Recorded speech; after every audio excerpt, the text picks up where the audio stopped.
ఇప్పుడు నేను బంగ్లా వెంకటపురంలో ఉన్నాను. వీళ్ళ వీడియో చూసి అంటే చాలా మంది వైరల్ చేశారు దాన్ని.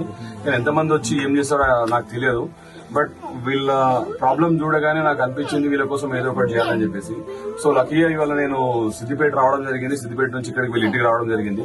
సో వీళ్ళకు అంటే ఇంట్లోకి వచ్చాను. ఇల్లు చూడండి, ఇల్లు ఎంత అసలు అంటే ఈ కాలంలో కూడా ఇట్లాంటి ఇల్లు ఉందని చెప్పేసి నేను 1972 ఇట్లాంటి ఇంట్లో ఉన్నాను. సో వీళ్ళకి ఇల్లు తీసేసి ఫస్ట్ గా ఒక రూమ్ ఇచ్చాలని అనుకుంటున్నా. ఖచ్చితంగా వేయిస్తా. ఏదైనా హాస్టల్ కూడా వేయడానికి కూడా నేను మొత్తం సపోర్ట్ చేస్తానని చెప్పి. ఫస్ట్ ఆఫ్ ఆల్ మనమే కాకుండా ఈ విలేకరులు కూడా అంటే వాళ్ళ వంతు సహాయంగా పంపిస్తున్నారు వీడియోస్. సో ఇట్లాంటి హెల్ప్ కావాలని చెప్పేసి. సో ఇంత గల్లీలో ఇలా ప్రాబ్లం ఉందని చెప్పేసి సొసైటీలోకి తీసుకురావడం అనేది విలేకరులకు కూడా నా హృదయపూర్వక నమస్కారాలు. వాళ్ళు ఎందుకంటే వాళ్ళు చేసే సేవ అంటే డైరెక్ట్ డబ్బు పెట్టాల్సిన అవసరం లేదు. ఇట్లాంటి ప్రాబ్లం ఉందని తెలిపితే కూడా సేవ చేసినట్టే. సో అట్లాంటి సేవలు అంటే వీళ్ళ కోసం ఎవరైతే షేర్లు చేయడం గానీ పంపడం గానీ చూపించడం గానీ చేశారో వాళ్ళందరికీ నా హృదయపూర్వక ధన్యవాదాలు. ఎందుకంటే వాళ్ళు అట్లా చూపించడం వల్లనే ప్రాబ్లం అని తెలిసింది. నేను ఇక్కడికి వచ్చాను. వీళ్ళకి హెల్ప్ జరుగుతుంది. అది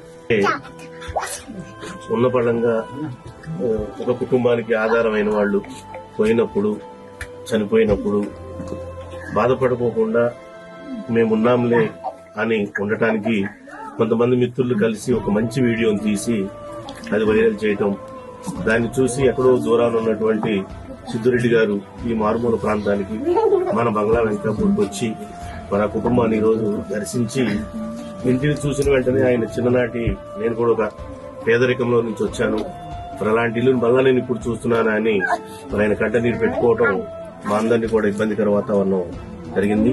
మరి ఆ ముగ్గురు పిల్లల్ని చూసి స్పందించి ఫస్ట్ గా ఉండటానికి ఒక మంచి గృహాన్ని నిర్మించి ఇద్దాము, తర్వాత వాళ్ళకి చదువుకు సంబంధించినటువంటి విషయాన్ని గాని మరి జీవనోపాధికి గాని ఏం చేద్దాం, ఎలా చేద్దాం.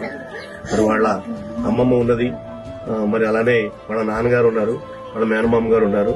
మీరంతా గారు చక్కగా మాట్లాడుతూ ఊరు వాళ్ళతో మంచి నిర్ణయాన్ని తీసుకుని మీరంతా ఒక తాటి మీదకి వస్తే నా వంతు సాయం చేయిస్తానని అనటం సంతోషాన్ని మనకి ఇచ్చినందుకు మనందరం కూడా మన బంగ్లా వెంకటాపూర్ తరఫుగా మన సిద్దిరెడ్డి గారికి వాళ్ళ మిత్ర బృందానికి హర్ష సాయికి మరి మీ దీని గురించి అక్కడి నుంచి వచ్చినటువంటి మిత్రులందరూ కూడా ధన్యవాదాలు తెలియజేస్తాం. అందరికి నమస్కారం. ఈ ఇష్యూ గురించి మాకు సోషల్ మీడియాలో రాజన్న మాకు పంపడం జరిగింది. సిద్ధన్న దగ్గరికి ఎలాగైనా తీసుకెళ్లాలని. సిద్ధన్న కూడా మీడియా మిత్రుల ద్వారా ఎప్పుడో ఈ న్యూస్ వెళ్ళిపోయింది. సిద్ధన్న కూడా ఎప్పటి నుంచో ఇక్కడికి రావాలి, ఏదో ఒకటి చేయాలి, సాయం చేయాలని సిద్ధన్న నాకు తెలపడం జరిగింది.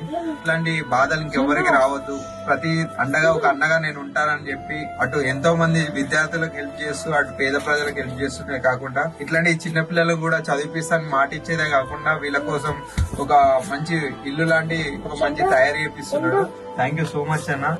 చూసి నేను కూడా సాయికి కాల్ చేసి చెప్పాను, అన్న సిద్ధన్నకు చెప్పండి ఇట్లా సంగతి అని అంటే అన్న రెస్పాండ్ అయ్యి రావడం చాలా సంతోషకరం. థ్యాంక్ యూ సో మచ్ అన్న, మీరు ఇక్కడికి వచ్చి ఇంత రెస్పాండ్ అయ్యి కలిసి మా అందరితో ఉండడం. సో అందరం కలిసి ఇలా భవిష్యత్తు ఏదో దారిలో నా వంతు సాయం నేను చేస్తా, మీరు చేయాల్సిన పాటు మీరు చేయండి.